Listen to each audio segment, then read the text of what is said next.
Welcome back to That Rugby podcast, brought to you by the Sports Booth. Myself, Hughesy, we're here today.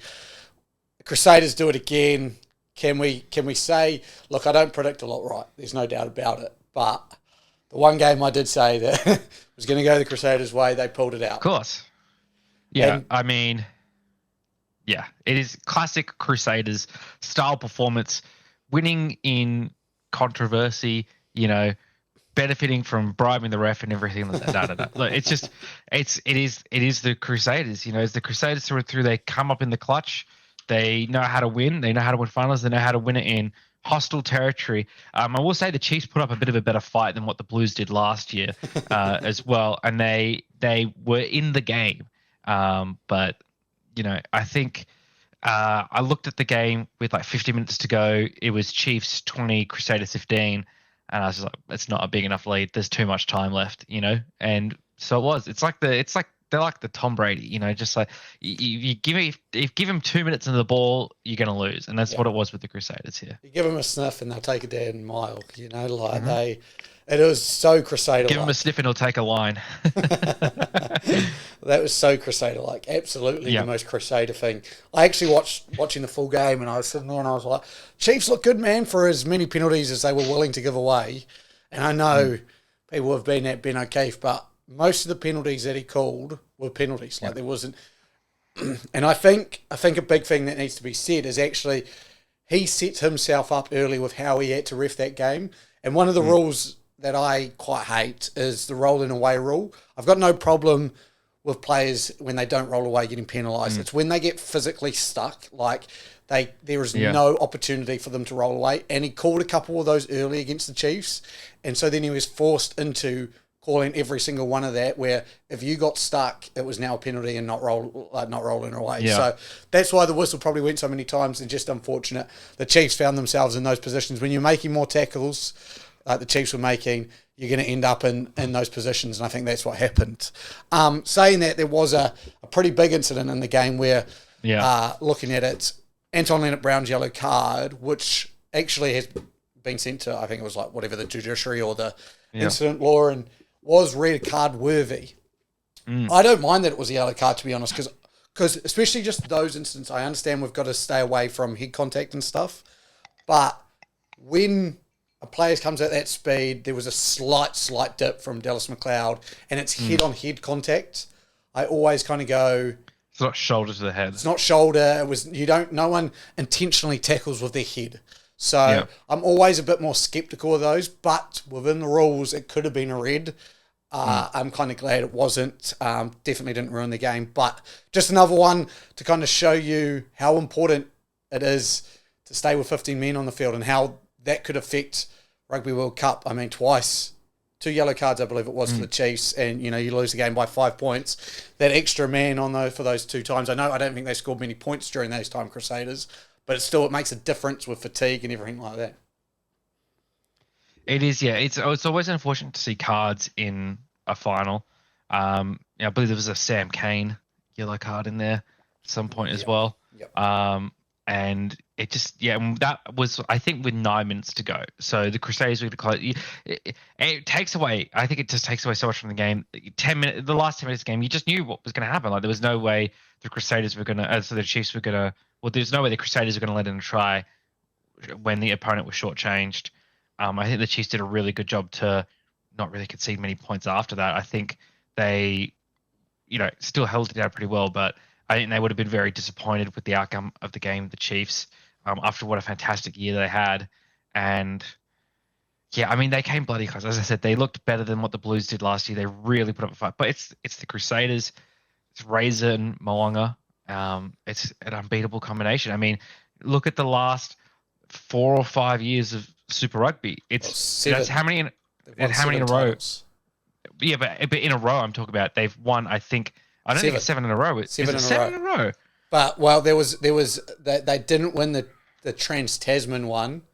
They didn't make the final of the Trans-Tasman one, but they won the Aotearoa one in 2021 or whatever it was when we had COVID. So they won a title in that year. They won the New Zealand version, but they didn't win the Trans-Tasman one. But other than that, it's 7 in a row. And if you're counting the 20, So it's 7 in a row if you include 2020 and 2021. If you don't, if you're saying they won those, which I don't know if you can or not, but otherwise it's 5 in a row. Yeah. So they 2017, 2018. Comps. Yeah, 2017, 18, 19, not 20, not 21, and then 22 and 23 they have. Which is nutty. Now, the last two. I just want to as well. I want to put this out there just quickly before you go on. There's been 26 champions of Super Rugby. The Crusaders have won 12 of them, nearly 50%. We are in the conversation of just about best sports club in the world. Like, you can sit there and say, like, you know, you got your Barcelonas, your Manchester Uniteds, but no one's been as successful as the Crusaders have and constantly win it. The last 2 years are just so impressive to me because they've gone away from home and won finals away from home.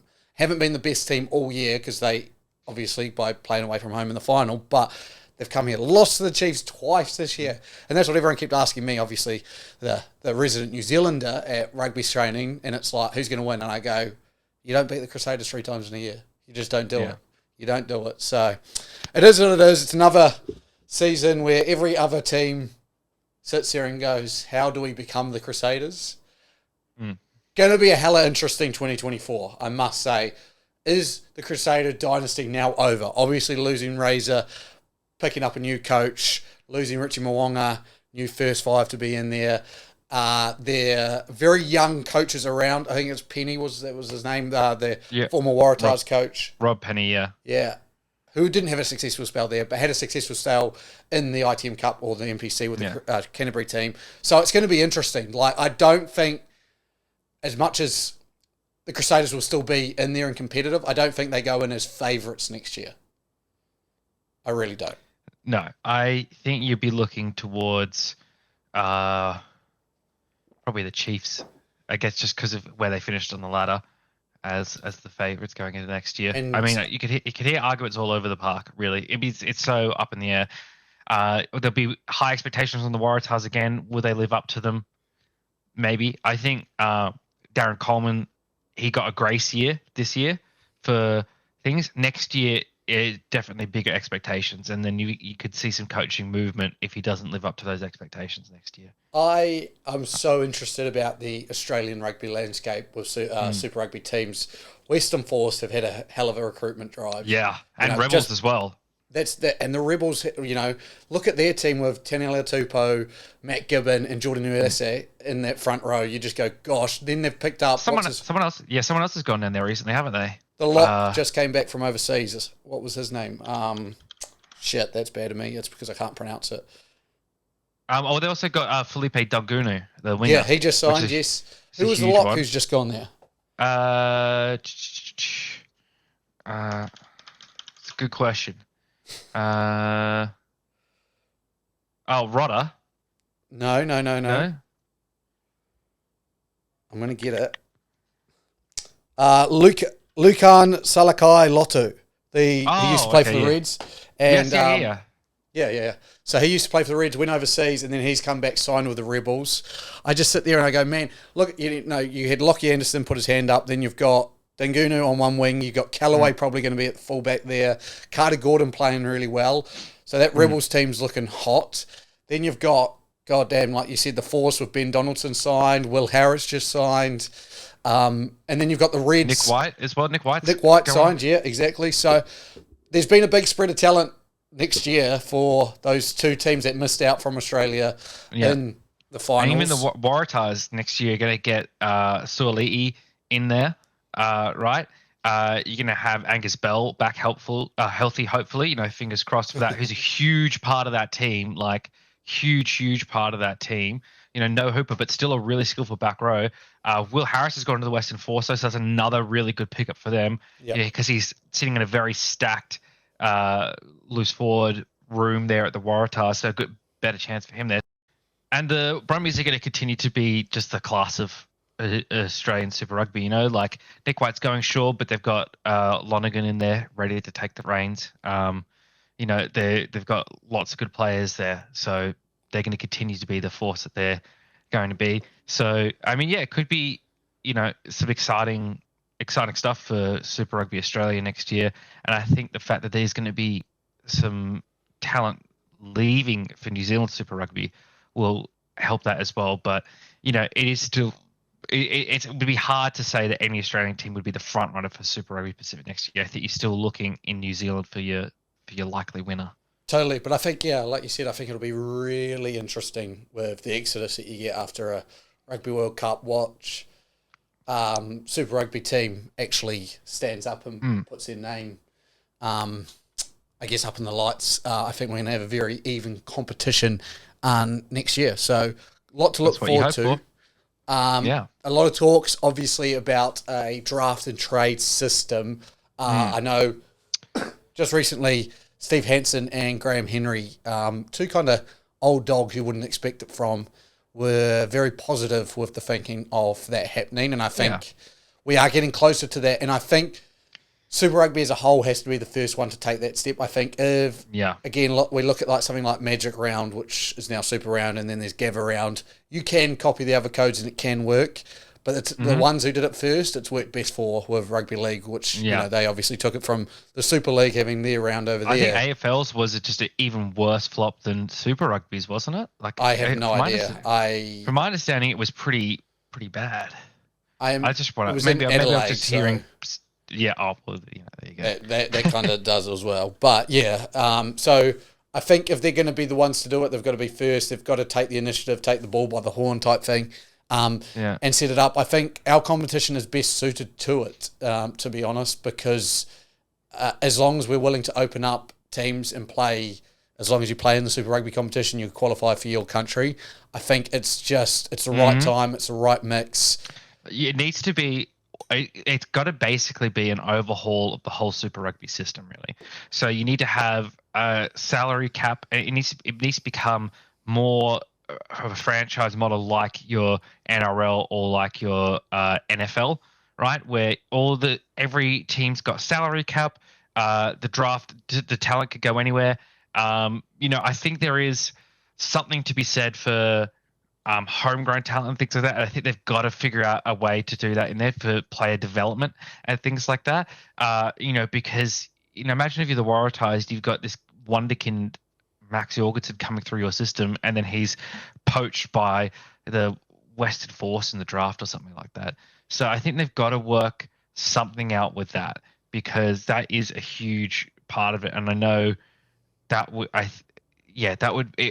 that could be really, really rough. But a fully published salary cap system and player salaries are known and things like that. I think that's a huge part of reporting in the NFL. So it's a lot of media attention there as well.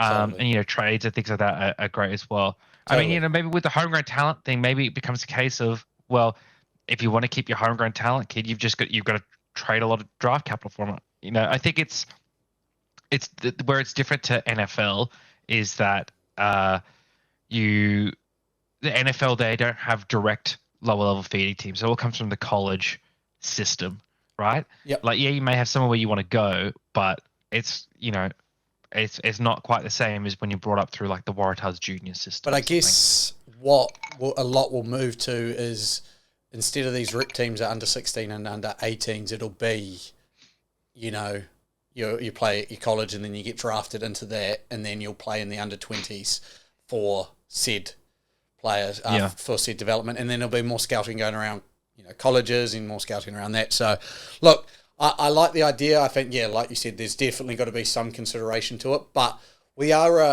a competition with not a great deal of history to base it off clubs. Like, this is not a club-based system. It is a franchise. We have to use the American model.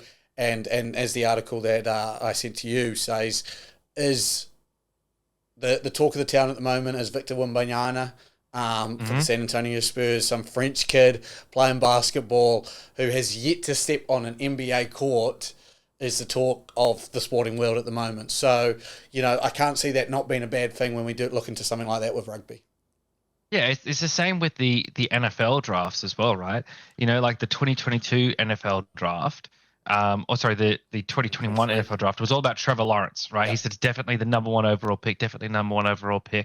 This year it was, is it going to be Bryce Young or CJ Stroud? You know, which of these two are going to go to the top? Maybe you get something like that coming through with Super Rugby. You know, like this year you have Max Jorgensen and whatever that back rower is that you're frothing over at the Hurricanes, right? It's like, okay, yep, there you go. You just who's going to be the number one pick? They're two young guys coming through. You know, you can have definitely stuff like that. Totally. And yeah, there's lots of opportunities for that to make some very interesting storylines. Totally.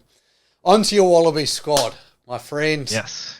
36-man squad, 33-man squad with rehab groups, and then you had some out injured, and then you had train on, and you had a Australian A squad selected. So, look, first sights of it, a really interesting squad, a very interesting squad, I would say.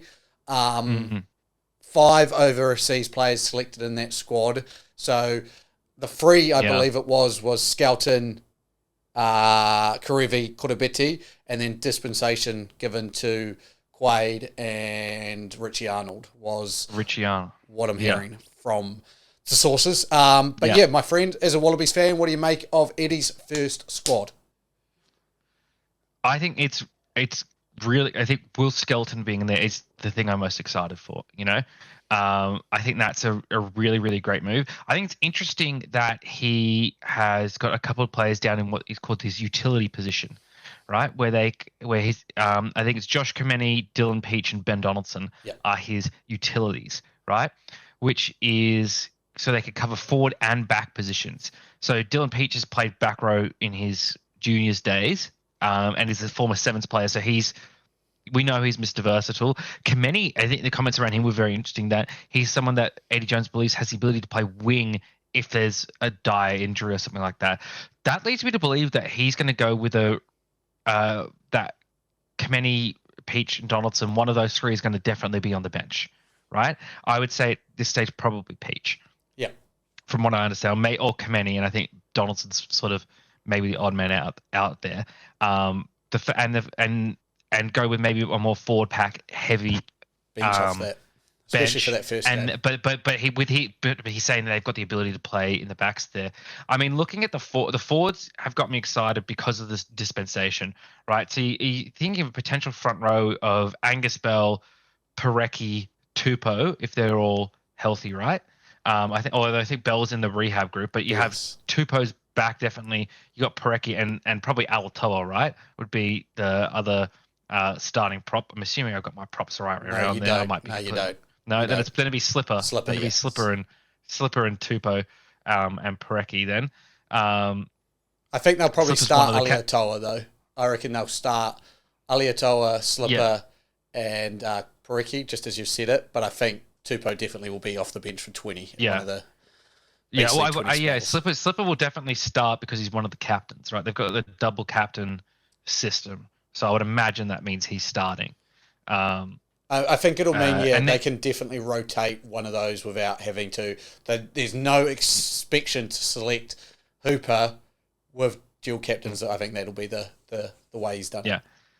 And then, you know, second rowers, I would say you start Skelton and Nick Frost or Richie Arnold. Probably, you know, either or. Loose forwards, Hooper would be one of them. I could see Holloway being the 6 and Valentini at the 8, right? That's a pretty good and versatile forward pack right there. You know, there's not many holes there. The second row, which is, you know, been a hole for us, is with Skelton suddenly becomes a position of strength. Yeah. You know, backs in terms of who's starting where, I would think Cooper is in the driver's seat for the starting 10 spot with Carter Gordon as the second man up. You know, Noel Olasio, I think he's not mentioned here as far as I can see. So I think it's an early indication that Eddie hasn't been impressed enough with him.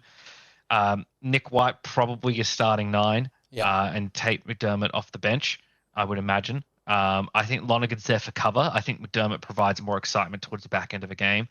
You know, and then probably Carter Gordon will do the same thing with Quade Cooper, will come off the bench and take that position. And I imagine those will be probably the 2 backs that they carry on the bench. and then the rest might be forwards, because then like a Kameni, he's saying could cover wing, he would be the cover outside back, I guess. Yeah. Totally. And then, your wingers, you'd have Korobetti on one wing, Nwanga Nitawase on the other wing, maybe Vunivalu. He's been included in the squad. It seems like Eddie Jones really likes Suliasi Vunivalu. Yeah. Right? Tom Wright's probably your fullback. And then centers, I'd say Fiketti and Ikitau. Yeah. If that's right, totally. If that rehab group isn't actually available to play, then that makes your team. And you've got Reece Hodge potentially at fullback for if they want to go height over Tom Wright, which we talked heavily about last year. Come this time, when you're playing that South African team, we know what to expect. They're big, they're going to tackle hard, they're going to put a lot of high balls up. So Reece Hodge, I don't think will be too far away. It did work at game one last year. Totally did. At game one last year. And I think when you're going to South Africa, I think the last time, I believe if my research is correct, in my video I just recently dropped, was 2011 that you won in South Africa. So it's been a long time between drinks. Yeah. You're going to need a big squad, which you've got, and good at high balls, which, Korobetti, maybe not his win, but if you go Vunivalu or no one, fucked it, Marky Mark. There you go. And Reece Hodge at the back, you're pretty safe with either of those three options. So, look, I'm fascinated to see who he selects. Fullback is my position of concern for the Wallabies now. Really, I don't think it is Carter Gordon if Callaway is fit.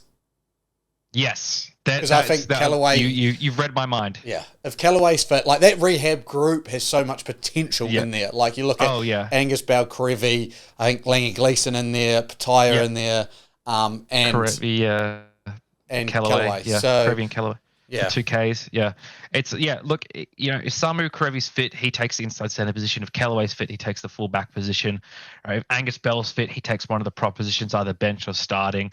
Right? Probably bench. I imagine they're going to have a rotation where it's Alatoa and Slipper together, and then Bell and Tupou together. Because Bell and Tupou, as I mentioned in the last podcast, have been rehabbing together, work out together, forming chemistry together. Alatoa and Slipper obviously played a full Super Rugby season together as well. I wouldn't even be surprised then if we have... If we even have Parecki on the bench and they start another hooker just to keep Parecki with Bell. I mean, I guess they haven't played the season together. Too much. I don't know. I'll be really interested to see. But it's very interesting. That hooker reserve as well. Like I think Parecki's your standout hooker. Like didn't put a foot wrong ever since he's put on a gold jersey. The only foot wrong he's put that wrong is an injury, and he can't do much to solve that. So look, that first squad, and even like I've said it, I know. I just made a video about all of the squads as well. It's going to be really interesting because South Africa have pretty much got two separate squads going to New Zealand, and one is playing Australia. So all of these squads that you see, I imagine Eddie Jones is thinking the same thing, like, let's get some of these combinations going. What have I actually got here in Wallabies jersey? Same with Argentina, same with New Zealand. So, look, it's going to be a hella interesting That's what he said as well, is he said that this isn't the Rugby World Cup squad. This is the Rugby Championship squad, and we're building towards a Rugby World Cup squad, which is, it's great. And, I didn't realise at first that he got the dispensation for the extra two players. I think that's terrific. Rugby Australia, finally you've done something right. And I think 5 is a good number. Like you could see the difference that 5 makes it that much different. And he's still got 29 other players that are playing in Australia. That's a really good ratio. And what I like to think about this is, if you look at the dispensation they've given, think about it, what position they've given it in. Lock and first 5. Now, if you were to select another locked, the next lock up, probably Caden Neville, a 35-year-old who's played a handful of games. So not like you're kicking a young gun out of that spot. In the first 5 spot, Noah Lolosio, who's had a chance to prove himself, has had a chance to put his hand up, hasn't taken it. So it's not like these dispensations that they've given are at an effect to someone younger or coming up or who hasn't had an opportunity already. Like, it's just very smart. It's smart rugby from Rugby Australia, and you don't often see it. You have given opportunities to young guys here. Like Nick Frost is very young. He's only had 1 year in the gold jersey. He's still getting a shot here. Ryan Lonergan's still getting a shot here. You know, even Ben Donaldson and Marky Mark are getting shots here, and they're quite young guys. Carter Gordon, right? There's lots of debutants in this lineup as well. I just ran the numbers. It's an 85% Super Rugby squad, right? So, you know, those 5 players that are in the squad represent 15% of the total squad, right? And 50% is not playing Super Rugby in Australia. And exactly, perfect. And I wonder if you compared the squads, the All Blacks versus the Wallabies squad now, how many of those players have signed overseas for next year, the percentage-wise? Because I know, like, Reece Hodge has, but I'm trying to think, like, who other Wallabies have signed contracts overseas for next year? I can't, off the top of my head, I know Reece Hodge. I'm looking at that squad, I don't think many have. Whereas if you look at that All Blacks squad, and again, people correct me if I'm wrong, but I don't think I'm fucking very wrong in this situation. Slipper's just signed on.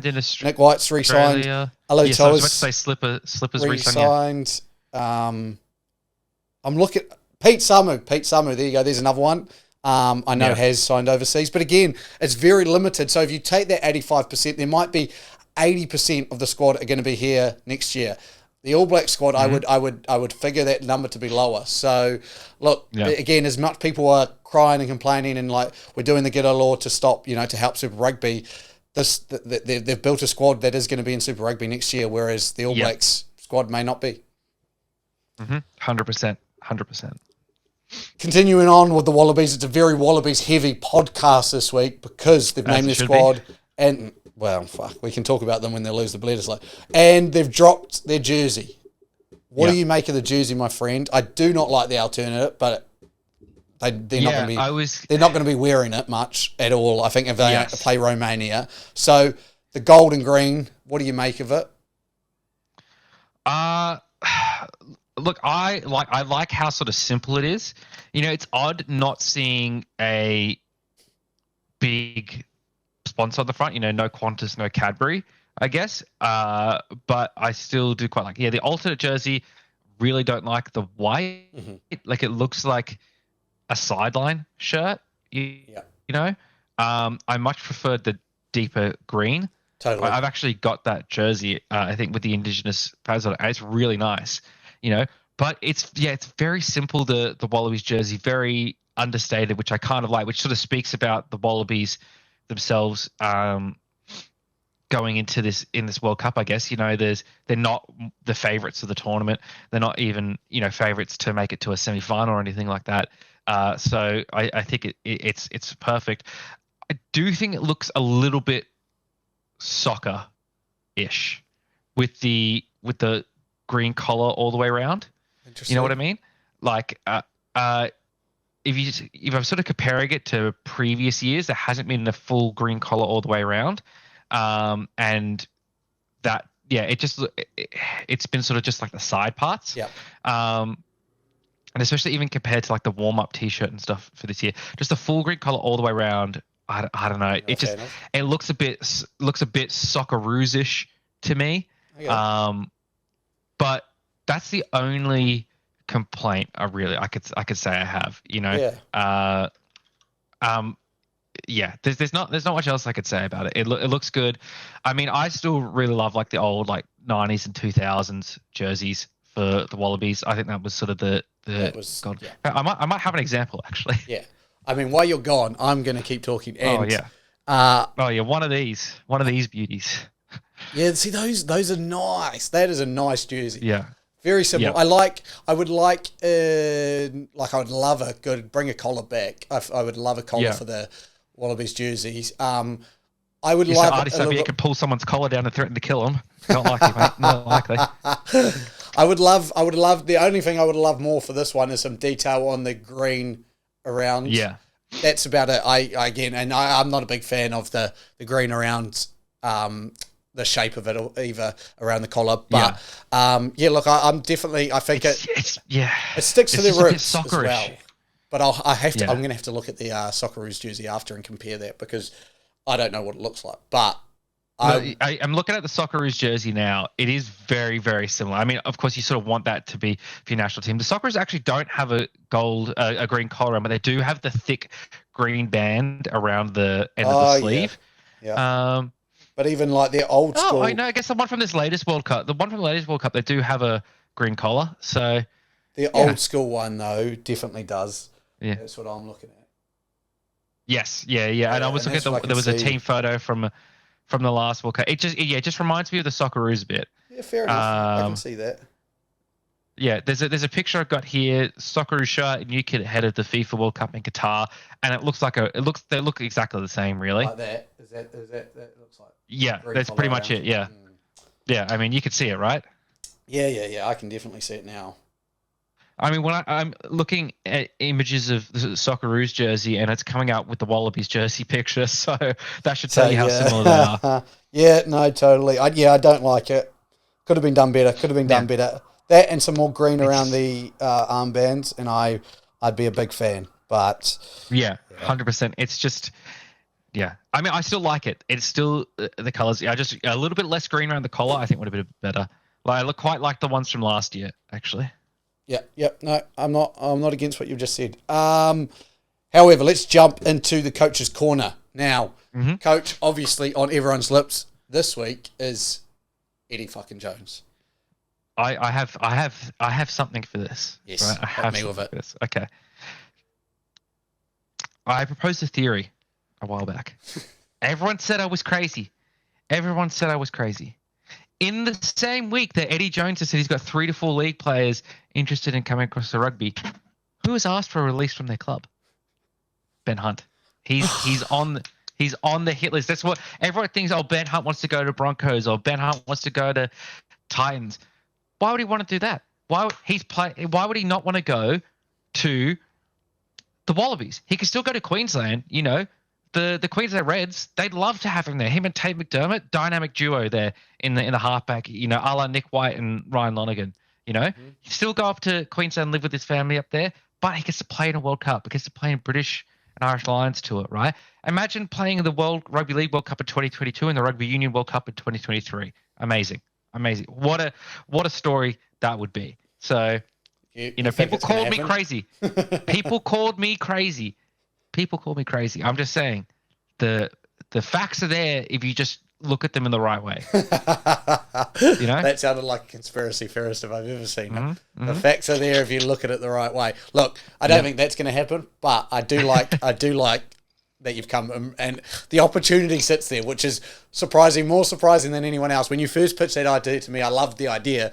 Thought it would never happen in a million years. Now I'm down to about 1,000 years. years. That's where I'm looking now. Like maybe it could happen.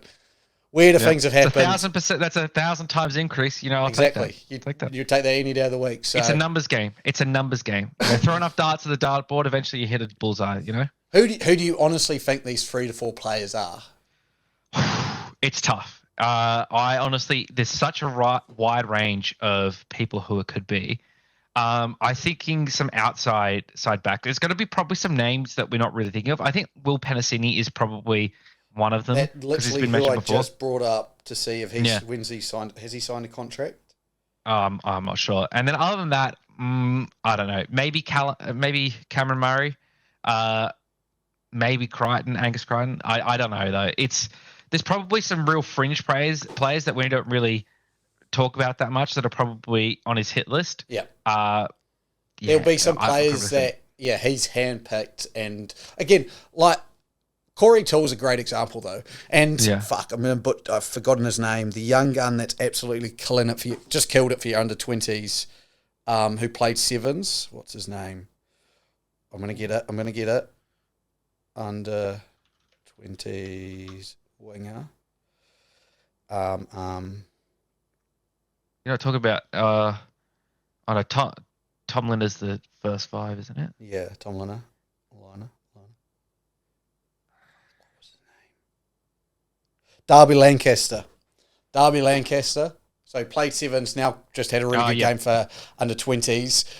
It shows that, your Wallabies should come from all walks of life. Like, Dylan Peach is a great example coming from sevens now. You know, Marky Mark played in sevens now, a Wallaby. And the same thing happened with the All Black sevens for a very long time. They were played there, were good enough, made the All Blacks. Adi Sevilla, Rico Ioane, all played the sevens tournament. So I think like league, it's not going to be far away where you get a Corey Toole who, you know, was very good for the Australian sevens, you know, brought them a title, but not the biggest name in the world, but then has now stood out where he would have been very much in consideration for this Wallabies team. It'll be a player like that you're probably not thinking so much of, and all of a sudden he selects him and it'll turn into gold. So, yeah, it'll be really interesting to see who those 3 and 4 players are, or if Eddie's just winding us up again, keeping it relevant, you know, keeping the leagueies on their toes to make sure, look, I'm still here. We're still looking. We've got some names ready. But I think of the 3 to 4 league players that'll be for the 2027 World Cup. I think he'll be really looking at that with those 3 to 4 that he pulls in. Very a la Sailor, Takeri, Matty Rogers like players. Just quickly, because we talked about it, the Under-20 World Cup is happening right now. New Zealand came from behind to beat Wales 27-26. Aussie beat Fiji in a 90-point game, I think it was, or 70-point game, 46-37. And France absolutely demolished the Japanese under-20 and look like now the favourites going into it, in my opinion. But it played in South Africa. I'm loving seeing some under-20 guys, the next generation coming through, looking very likely. Very nice. I'm just looking here further, and maybe I missed something. But just circling back to the Wallabies here quickly, because... As you always do. Yeah. Noah Lolosio is not even in the train-on squad for the Wallabies. So he's been excluded from that as well. So the backs for that are Lockie Anderson, Jock Campbell, Filippo Dungunu, Isaac Finez Lelewasa, Josh Fluke, Bernard Foley, Jake Gordon, James O'Connor, Hunter Paisami, James Tuttle, and Joey Walton. But Noah Lolosio. They've gone Foley over him. Foley and O'Connor. I reckon the 10 ranks at the moment go Quade Cooper, Carter Gordon, Bernard Foley, Ben Donaldson, O'Connor. And I think Foley, the only reason he didn't push for Foley's dispensation is he wants to see Carter Gordon. But if push comes to shove and Carter Gordon isn't ready for the World Cup, he'll select Bernard Foley. I reckon he'll get 6. Bernard Foley and drop Arnold. I wouldn't surprise me if he gets all 6 if he really wanted to. Yeah. If no team puts their hand up, it wouldn't surprise me if he goes, let's take both of them. And Rugby Australia go, why the bloody hell not? Like, as much as a World Cup. It's a World Cup. Like, he's done everything right. He selected Carter Gordon and Ben Donaldson for this one. He's done. He's if they can't play up to that level, we need someone who will. And if Foley, so that's why I think he's got Foley in there. And I honestly, Noah Lolosio, I hope he can get back, and this gives him a big push. But look, he was back behind Jack DeBrasini at the end of the season. He needs to show something to show his worth for Australia Rugby, you know. 100%. Let's leave it on that. 12 days until the Rugby Championship. So next week will really be our build-in process to it. We've got a couple of cool things planned. Some voting will come out this week for our Super Rugby Awards. We'll have an award show for that. And we've got some cool Bledisloe ideas coming. So stay tuned for that. But for now, thank you for joining myself and Husey. We have been That Rugby Podcast. We will see you next week. Bye. Peace.